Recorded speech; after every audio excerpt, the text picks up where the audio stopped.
kratafa etoso miensa ena wode enchechemu we aba na enrada na kratafa etoso nson wode graphic no na da ewiase de si wo ye kai asase ya yetiswe na equire from say UN Convention combats desertification no ena omude hwehwemu abeto abonten ena omu chiremu say asase ne echemu wo ha emu egupen aduanan de eyade a yechese yegefe say land degradation no asase etuto so endua bubu afris no eyo ha mu chichemu aduanan na wo mo se wohwemu a na chirese efiti be 2000 ebade 29% ena chirese eye de mbabuboswe eye kofa bai edi masa eye ehwawe na United Nations for ena wo mo ba mane say 2017 ena United Nations University for edi enhwehwemu ebeto abonten ena wo mo echiremu say just 35% die eye bebia asase no eye pradada ena bebi so eye chirese ye tutututu honomo ena baby so trese grassland baby ananka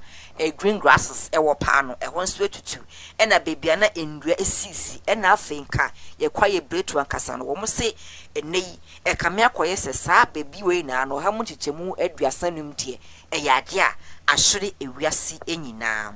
baby so de enso asese ewo honomo ena wo mu chirimu se eka Ghana abopa ewo ensase ye wono eye 1.4 billion US dollars na chese wo de baga na hanu dia na eye 6% of the gross domestic product no ena sa land degradation no e dia brega na for na wo mo sa ba mane no mo chirim se ne e de ha we ba no eye soil erosion ena chese deforestation si ebubu enua na yensan enduadua hyem afa overgrazing na chese ye we green grasses nyamiam tie na say edua na ba na awia na ya wo na awie emponti ne nwa na awie eno so mo se ka ho bi ena afa so wo mo si enoma pia hodo a etimi ma environment na asase ya no wo seye wo lucy chese ni nature no ena wo mabobo so de amaye no ena wo mo kire say chese eye World Day no World Environmental Day no enrada ena ekoso ewo chese Riyadh ya eno no ewo ahinia ewo Saudi Arabia emu ena wo mo say wo mo ehwe normal restore ensase no a etimi asese no wo mo to ansem so ena mo chirim say etipa na da so no wo mo say our land our future asase no eno ena ye dachin na nhwehwemu ne satwaso ena omu kiremu se chese eye World Environmental Day no na chese United Nations program for ena omu lanti sa adwumedie we efiti 1973 omu di saa enti afibia na yade a wonum edie na omu bontwa omu kansem ena omu kiremu se ebraso se SSF faith June bia wa afimu no yetimi di na yehwe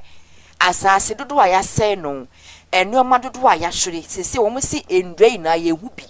ensuo de nka akọ nsuo wa endua ne bo nsuo ne hu ban sese yehu bi enti ya ama sese ewiem sakraye ne ozone layer ne kora no a enka ebo ye hu ban ma ewia no nhye direct ne sese ne na asai eno mo kire se enya de papa kora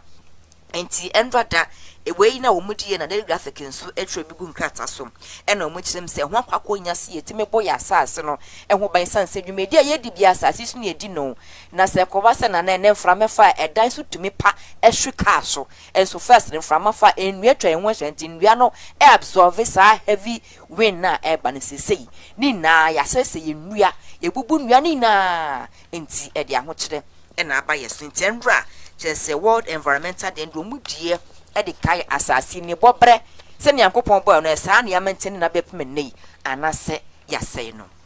na